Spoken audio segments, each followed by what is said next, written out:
Bonjour à tous, bienvenue aux entrevues La Porte à Aizen. Mon nom est Suzy Matt. Aujourd'hui, j'ai le plaisir de revoir Anne Givaudan et aujourd'hui, nous parlons du livre Alliance, qui est le livre format poche aux éditions Le Lotus et l'Éléphant, d'un livre que tu as déjà écrit aux éditions SOA, n'est-ce pas, Anne? Oui, oui, oui. Alors, il y a quelques années, j'ai écrit ce livre, effectivement, parce que c'est une incursion sur une planète que j'aime, une planète que je connais et que je connais bien. Et donc, ça m'a permis justement d'entrer en contact avec le peuple de la planète Vénus, qui a pris la Terre sous son protectorat, enfin, pas sous son protectorat, disons sous sa protection, c'est plus sympathique. D'accord. Et qui a vraiment envie d'aider la planète Terre, surtout dans ce moment de passage important. Pour, Pourquoi avoir fait ce livre-là en ce moment en format poche? Alors, bon, si tu veux, le format poche, c'est parce que je me suis dit, j'étais d'accord, bon, c'est pas moi qui y ai pensé, hein, on m'a proposé, OK. et j'ai été d'accord parce que je me suis dit, mais ça va peut-être être plus accessible au grand public, quoi, disons, à des personnes qui peut-être n'iraient pas jusqu'aux éditions. Peut-être ça va se trouver dans d'autres réseaux, ça va être moins cher, ça va être plus accessible, et puis ça s'emmène facilement en voyage.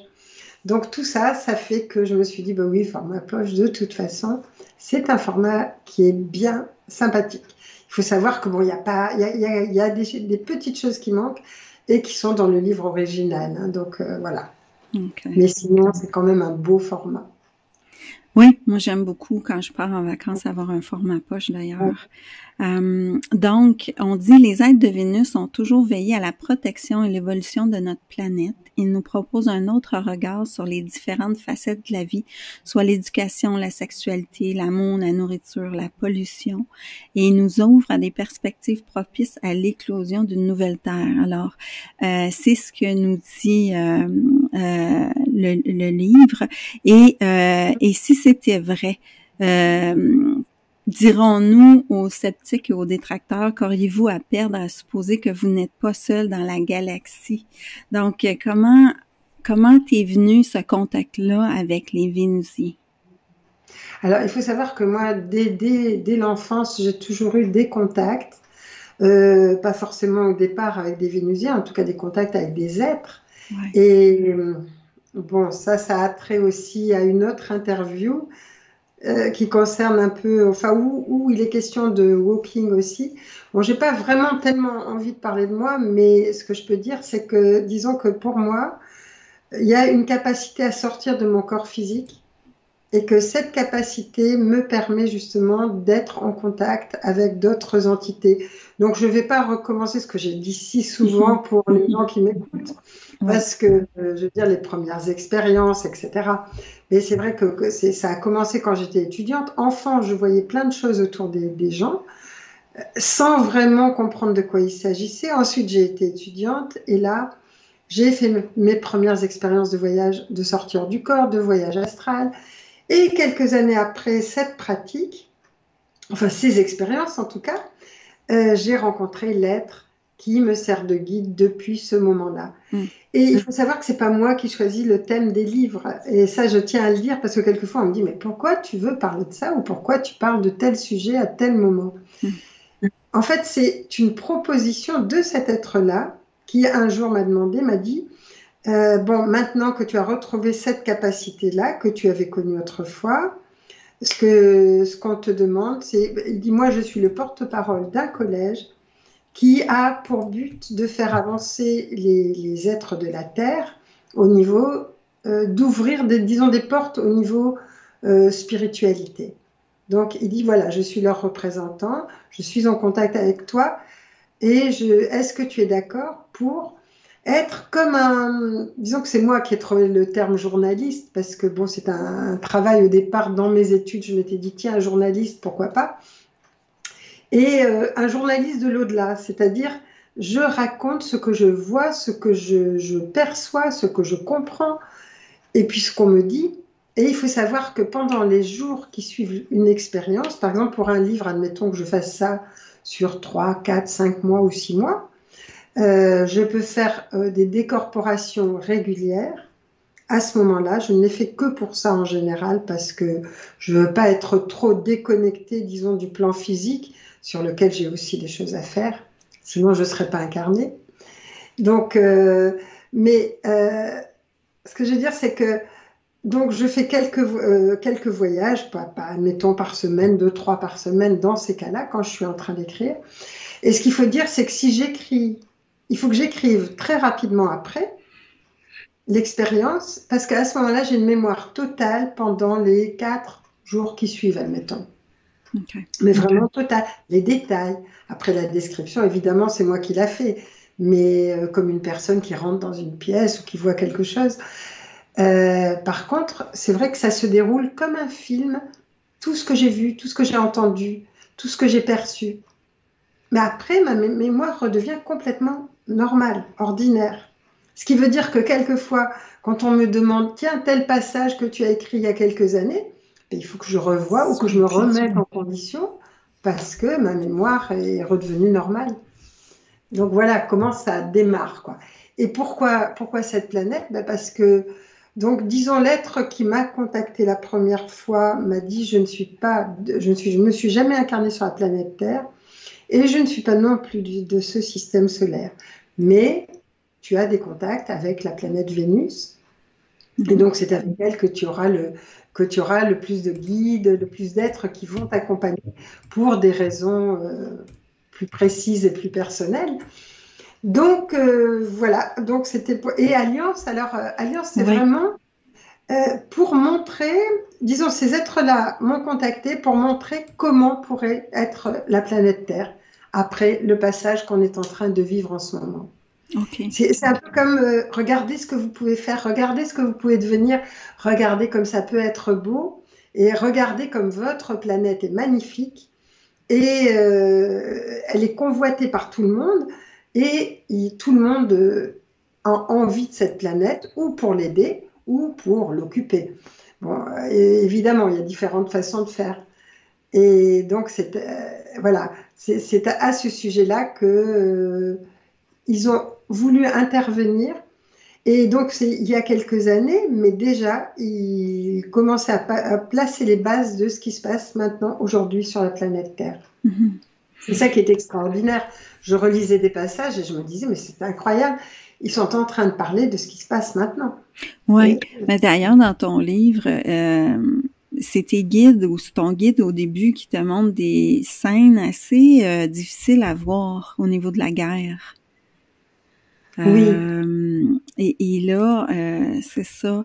On te montre une partie de l'Europe où il y a la guerre, c'est difficile à voir. On te dit de ne pas te laisser immerger par les émotions parce que l'action se fera toujours par le cœur et non par l'émotivité. J'aimais cette phrase-là. Oui. C'est important, ça. Mais oui, parce que justement, ce que ce peuple-là voudrait, enfin, cette planète voudrait, c'est qu'on arrive justement à passer ce cap parce qu'ils disent, nous, on est passé par ce cap-là aussi. Oui, on a réussi le passage et on voudrait vous aider à pouvoir faire la même chose. Et il dit, vous avez une particularité, et ça, c'est la particularité de la Terre, parce que c'est vrai que toutes les planètes que j'ai pu visiter, toutes les rencontres que j'ai pu faire, par exemple, même dans le dernier livre ou dans d'autres aussi, chaque planète a une population, enfin un peuple, mais un peuple qui se ressemble, qui a les mêmes façons de faire, qui a un physique particulier. Il dit, vous êtes la seule planète où il y a autant de mélanges, autant de races différentes, autant de personnalités différentes, autant de cultures différentes. Et c'est ce qui fait votre force et votre faiblesse. Et là, vraiment, c'est vraiment une force parce que quand on aura réussi à faire que la planète Terre réussisse, enfin son challenge, c'est de faire l'unité dans la diversité. Et si elle arrive à le faire, à ce moment-là, elle va être encore plus puissante, enfin plus belle que tout ce qui peut encore se passer dans le cosmos. Et je trouve ça extraordinaire. Et je veux dire, on est plusieurs à un moment donné à s'être incarnés à cette époque. Et je me dis, on est quand même tous très courageux pour être venus à cette époque parce qu'on savait bien ce qui nous attendait. On savait bien les passages qu'on allait faire, alors que les uns, chacun avec son rôle, chacun avec sa fonction, mais en même temps, il faut du courage pour arriver sur Terre en ce moment, et Ouais. on l'a. Donc, on est bien capable de s'en sortir, et on est bien capable de finir par laisser notre ego, notre mental de côté pour aller vers autre chose, quoi. Mhm. Mais s'il y a autant de diversité, c'est parce que, bon, s'il y a peut-être des gens qui ne croient pas, mais à cause de toutes les manipulations d'ADN et les différentes races à travers la galaxie qui sont venues, qui ont fait des expériences avec notre ADN. C'est Oui, mais ça, on a tous, en fait, oui, on a tous une graine d'étoile en nous, en c'est fait. ça. Et c'est ce qui est fantastique sur Terre, c'est que c'est pour ça qu'on est aussi différents physiquement, au niveau de la couleur de la peau, au niveau de la culture, parce que on ne vient pas, parce que je dirais les terriens ne viennent pas du même endroit. Il Mhm. y a eu des mélanges. La Terre a été, il y a eu plusieurs histoires de la Terre. Il y a eu plusieurs grandes civilisations. Bon, il y a eu la Lémurie, il y a eu l'Atlantide. Oui. Maintenant, il y a nous. On arrive en fin de civilisation. Et maintenant, il y a des gens qui viennent, qui ont vécu l'Atlantide, qui ont vécu la Lémurie, qui sont là aujourd'hui et qui n'ont pas On- envie que ça se passe de la même façon. ouais, j'ai des Donc, questions pour toi à la fin de ça, justement. Mais moi, que j'avais envie que tu me parles, c'est les vaisseaux au-dessus. Les vaisseaux au-dessus de la Terre. Donc, il y a certains points des vaisseaux mères au-dessus de certains points de la Terre. Alors, est-ce que tu peux m'en parler un petit peu plus?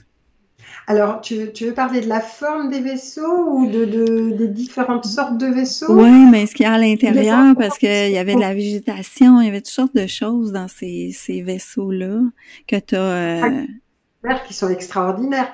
Il faut savoir que tous les grands monuments de la planète Terre, il y a des vaisseaux mères qui sont près ou inclus ou au-dessus ou enfin dans cet espace-là. Mhm, Par exemple à Angkor Wat, par exemple au-dessus des pyramides, par exemple partout où il y a des bâtiments qui ont eu une valeur pas seulement de richesse ou de beauté, mais aussi, je veux dire, une valeur, c'est-à-dire qui ont servi de pont entre la Terre et les étoiles. mhm. À ce moment-là, sur ces bâtiments-là, sur ces lieux-là, et il y en a partout sur la planète Terre, même si on a voulu en détruire certains, et il y a des vaisseaux mers. Il y a des vaisseaux mers à d'autres endroits aussi qui sont appelés par des sas de lumière.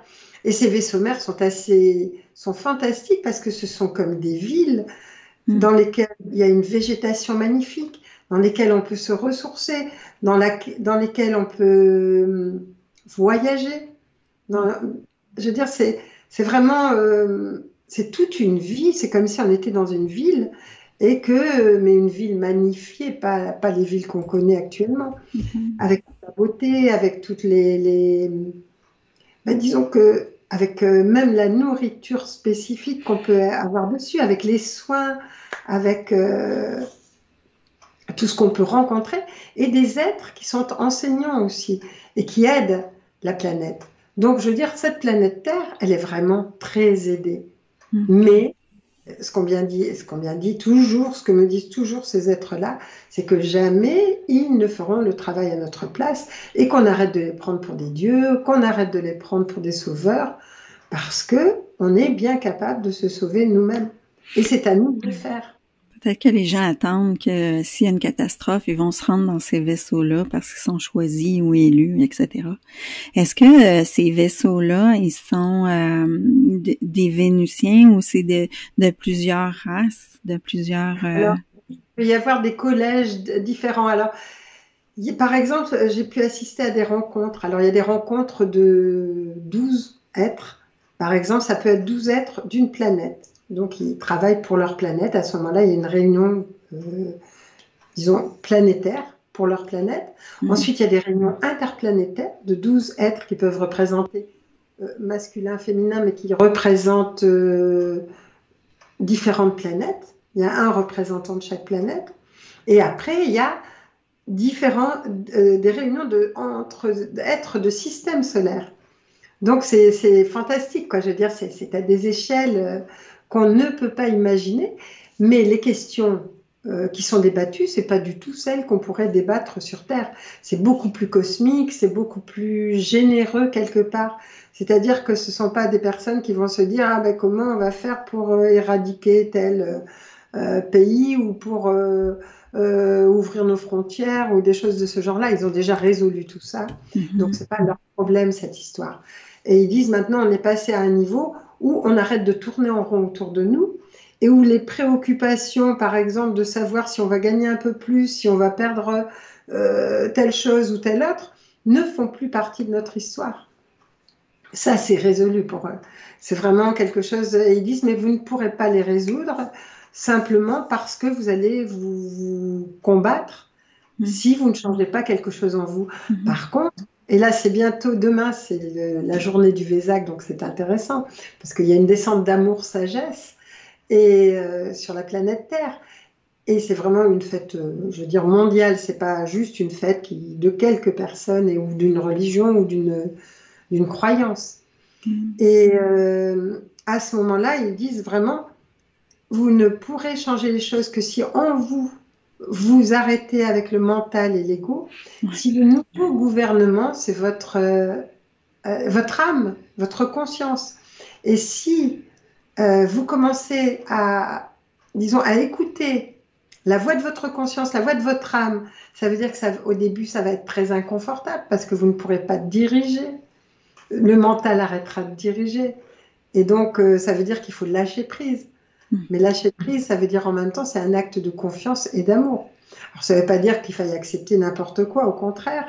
Mais ça signifie que à ce moment-là, quand on va pouvoir le faire, à ce moment-là, nos gouvernements pourront changer parce qu'ils n'auront plus de prise sur nous.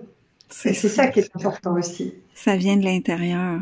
D'ailleurs, j'ai écrit un passage que j'ai aimé. Tout ce qui existe est juste par le fait d'exister, parce qu'on l'a créé et on l'a voulu ainsi. Transformez vos lois, changez votre regard sur la vie et les événements seront différents. Alors, c'est vrai que ça part de l'intérieur. Mais vraiment. Oui, la vie, c'est vraiment ce que l'on croit ou disons, les pensées que l'on a vont créer la vie qui est autour de nous. Et donc, changeons nos pensées, changeons nos croyances. Et d'ailleurs, sur d'autres planètes, comme la planète Vénus dans Alliance, l'enfance qui dure très peu par rapport à la longévité du peuple, eh bien, ils apprennent déjà à gérer leurs émotions, à savoir que ça ne vient pas de quelqu'un d'autre, que leur problématique ne peut pas venir de quelqu'un d'autre. Et ils apprennent à gérer leurs émotions avant qu'elles n'atteignent leur corps physique, qui est déjà beaucoup plus subtil que le nôtre. Puis à gérer leurs pensées, à créer par exemple des formes pensées de beauté. Et que je me souviens par exemple qu'il y a des enfants, j'assiste à une leçon dans un cours donc où les enfants tout petits, 3 ans, peut-être 4 ans, sont en train de regarder, enfin d'écouter un enseignant qui est en train de créer une fleur. Mais une fleur qui va leur donner de la joie, de la beauté, de l'amour, qui va peut-être les régénérer, les aider. Et eux aussi font la leur. Mais on s'aperçoit que, je veux dire, il n'y a jamais de critique. C'est juste, bon, par exemple, les contours, il faut qu'ils soient plus précis, sinon la fleur ne va pas tenir assez longtemps pour pouvoir avoir de l'effet. Ou des choses comme ça. Donc, ils apprennent à gérer leurs pensées, à créer des formes pensées positives ou belles, comme on pourrait, nous, par exemple, imaginer la Terre, comme on veut qu'elle soit, comme on voudrait qu'elle soit. Et même si un jour, elle ne ressemble pas à ce qu'on aurait voulu, en tout cas, on aura créé du beau. Et ce beau, à ce moment-là, la Terre peut en faire quelque chose. Et je veux dire, les gens oublient complètement qu'ils sont puissants. Et c'est ça qui est important. Je veux dire, on est puissant, l'humanité est puissante, et elle a donné son pouvoir à tout le monde, alors que, je veux dire, elle a aucune confiance en elle. Et quand elle fait semblant d'avoir confiance, il y a de l'arrogance, il y a de l'ego, mais c'est pas une confiance, quoi. Je veux dire, c'est pas de la confiance. On dirait qu'on est encore loin.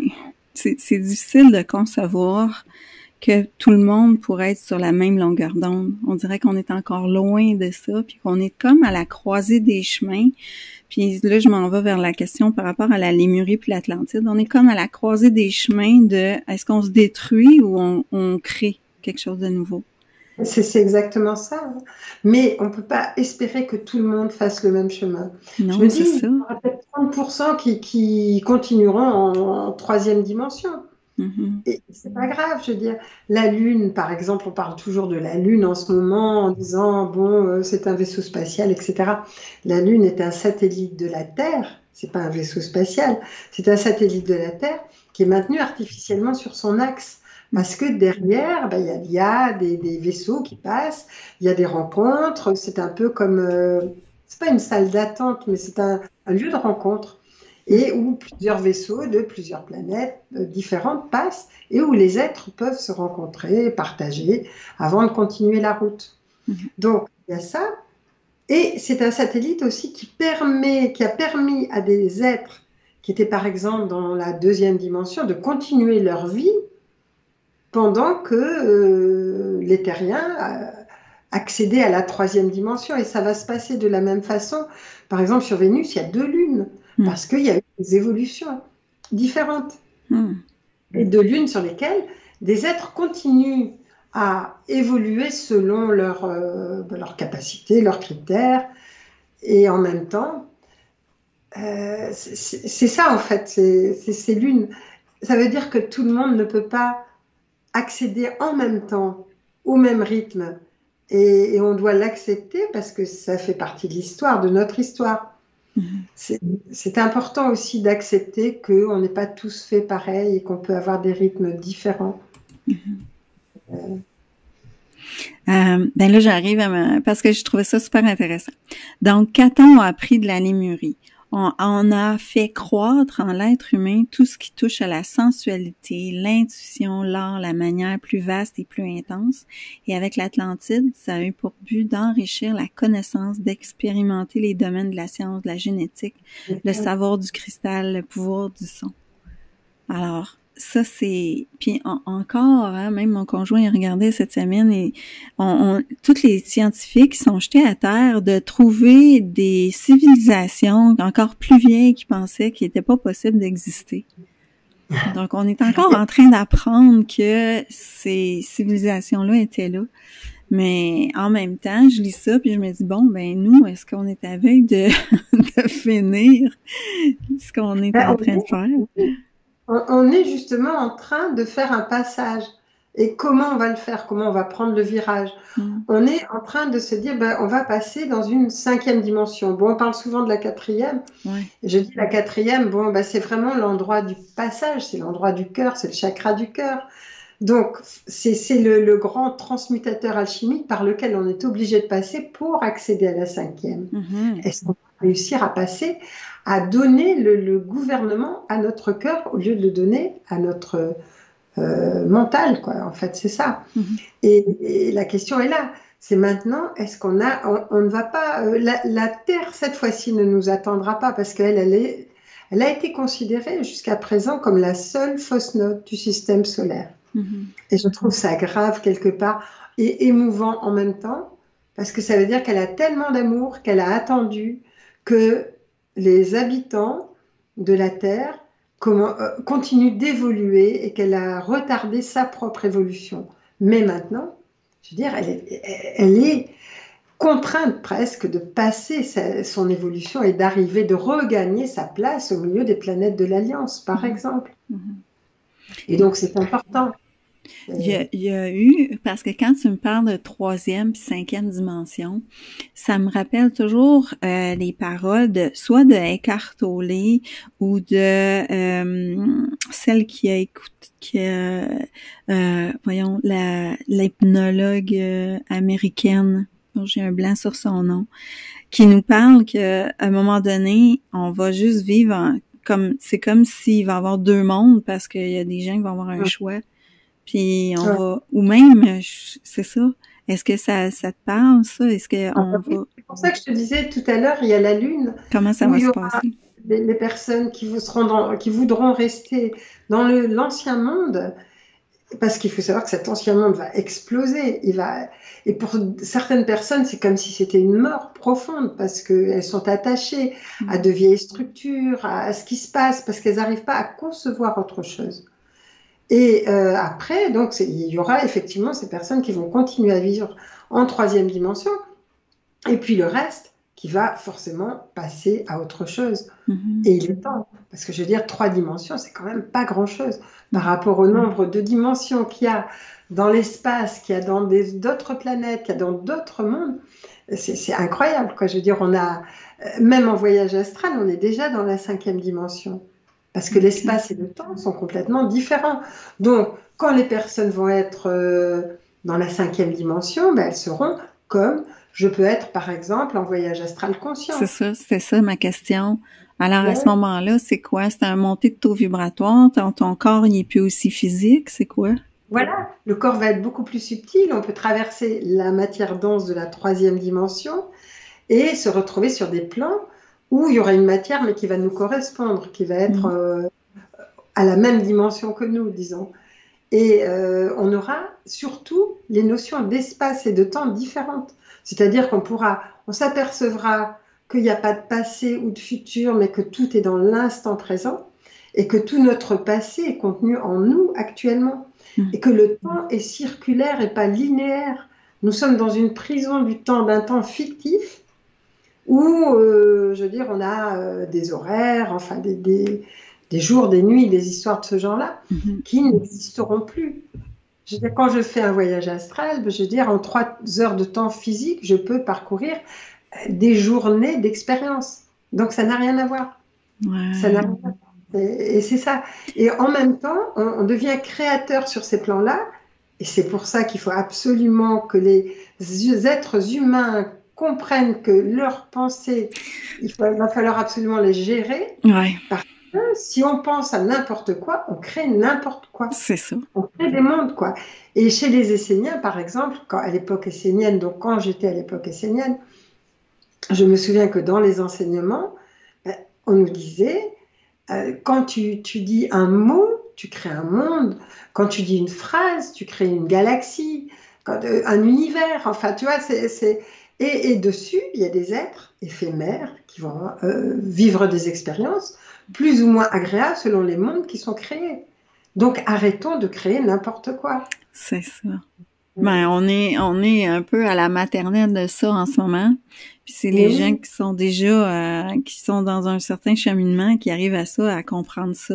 Des fois, ceux qui sont pas dans un cheminement, tu leur dis, fais attention à ce que tu penses, mais ils se sentent comme, ben là, je peux bien penser comme je veux. Oui, c'est ça. C'est difficile à comprendre quand on n'a pas le concept, mais par exemple, on veut changer le vocabulaire, mais on le change d'une façon complètement n'importe comment, quoi, je veux dire. Par exemple, moi, j'étais en Afrique, j'ai fait des conférences en Afrique, et j'avais un ami donc qui était professeur d'université là-bas, donc noir, et qui disait, mais moi, on nous appelle, c'est normal, notre appellation, c'est les nègres. Et je disais, mais c'est pas péjoratif pour toi? Puis il dit, pas du tout, c'est le mot, si on veut chercher le mot. Alors donc c'est pour ça que c'est ridicule, quelquefois on veut changer le vocabulaire pour être plus près. Par exemple, malentendant, on va dire, je sais plus quoi, enfin bon bref, on va changer des mots en pensant qu'on va respecter la personne. La personne a toujours le même problème et on la respecte pas plus parce qu'on va changer de vocabulaire. Donc je veux dire, à un moment donné, il faut comprendre ce que ça veut dire d'employer le bon mot ou d'employer des mots qui sont porteurs de lumière au lieu d'employer des mots. C'est pas parce qu'on va changer le mot que ça va. Si ça peut changer le concept, effectivement, mais si ça change pas le concept, ça sert à rien. C'est ça. C'est ça. On met beaucoup de pression sur le fait de, je sais pas, il y a comme un mouvement de bien-pensant puis de woke, on appelle ça le wokisme là ici là. Oui, c'est fort ça. Mais oui. Mais c'est parce qu'on est en train de perturber tous les esprits, et notamment chez les enfants, qui savent plus trop où se situer. Heureusement, ce sont des âmes qui arrivent avec un ADN déjà modifié, de façon à s'adapter, mais c'est quand même perturbant. C'est ça. Et il y a des êtres qui savent très bien qu'en s'en prenant aux enfants, ils sont plus malléables et ils peuvent créer une société qui peut être infernale par la suite, ou très difficile à gérer, ou au contraire gérée par certains critères. Et ça, c'est très grave quoi, en même temps. Et parce qu'il ne faut pas oublier que les conflits qui se passent sur Terre sont d'abord des conflits qui se passent dans les étoiles. Et ça, il ne faut pas. Je veux dire, on croit toujours que bon, on est tout seul, mais c'est géré de bien plus haut, de bien plus loin. Et c'est ça qui est important de savoir. Parce que je veux dire, même au moment d'Atlantide, de la Lémurie, je veux dire, il y a toujours eu des êtres qui ont voulu aider les humains et des êtres qui ont voulu les mettre à leur service. Comme on le fait, je veux dire, quand on est en état de conquête ou d'un pays ou d'un autre, hein, c'est pareil. Je veux dire, on est ni plus ni moins mauvais, mais on fait les mêmes choses, hein, et on s'étonne que les êtres de l'espace puissent faire ça en disant ah bon, mais pourquoi eux qui ont une grande technologie? Il faut savoir que nous, avec notre technologie, on a quand même enfin, je veux dire, on a supprimé des êtres qui avaient une technologie bien moindre, mais qui avaient une spiritualité bien plus élevée. Alors bon, ça donne à réfléchir quand même. Je veux dire, c'est pas une histoire de technologie. Non, exactement. Écoute, Anne, je vais juste brièvement, là, dans ton livre, tu parles de, bon, tu rencontres deux personnages, deux êtres que tu as donné le nom de Djiarwa et Sumalta, je sais même pas si j'ai bien dit. Et puis, c'est des noms fictifs que tu leur as donnés. Est-ce que c'est vraiment des êtres ces deux personnes-là que tu as rencontrées à travers? Oui. Okay. Oui, c'est une énergie féminine, une énergie masculine, et justement qui m'ont invité qui m'ont expliqué, qui m'ont fait visiter un peu, à la fois la maison, à la fois l'enseignement, à la fois les réunions qu'ils pouvaient faire, à la fois comment ça se passait sur une autre planète pour que je puisse rapporter ça vraiment et que ça puisse inspirer des personnes et qu'ils puissent, je veux dire, sentir que oui, ok, on peut faire ça. Et savoir aussi que les terriens sont très aidés tout le temps, qu'ils ne sont jamais seuls en fait. Donc c'est vraiment sur tous les plans, quoi. Je veux dire, on peut retrouver comment se passent les naissances, quelle est la qualité de leur amour dans les histoires de couple, quelle est la qualité de l'amour en général, comment ça se passe pour les enfants, quelle est la façon d'éduquer. Et on verra que c'est c'est très différent, mais accessible. C'est ça qui était intéressant aussi. Donc, dans le livre, tu parles aussi là, des nourritures subtiles, l'écologie planétaire. Ça, on a tellement besoin d'apprendre des leçons là-dessus. La mémoire et la guérison aussi. Alors, l'écologie planétaire, ben, c'est facile parce que quand j'ai demandé justement aux êtres avec lesquels je suis en contact, je leur ai dit, bah, la planète est malade, d'accord, mais la première fois où je l'ai vue de l'extérieur, et l'être avec lequel je suis en contact m'a expliqué. Il m'a dit, oui, elle est malade, en effet. Mais elle est pas. Alors je lui dis, est-ce que c'est la pollution? Il me dit non, ça on peut l'éradiquer très facilement. Ben oui, on l'a vu en 2020. Hein? Et vous avez les moyens pour le faire. Mais on ne vous laisse pas accéder à ces moyens. Ça, c'est autre chose.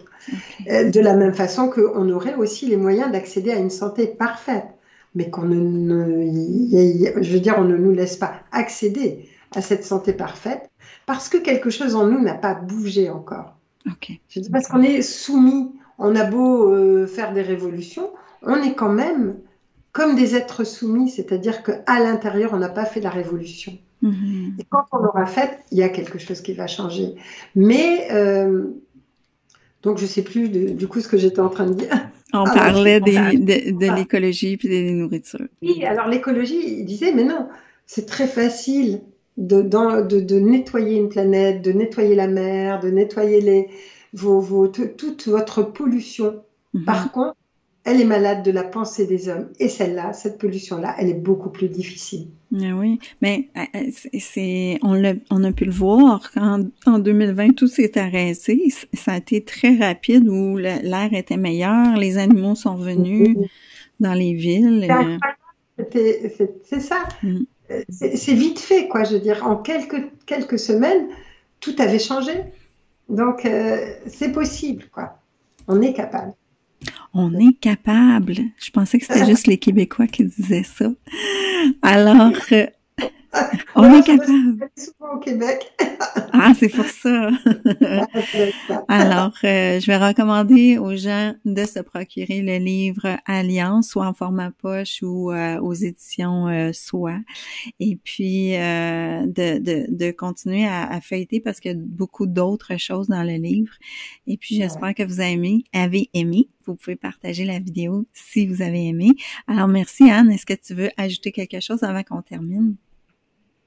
Ben, ce que je voulais juste te dire, c'est qu'il faut vraiment garder espoir dans tout ce qui se passe et que si on a réussi à traverser les années, les 3 années qui viennent de se passer, Ouais. on réussira à passer le reste aussi.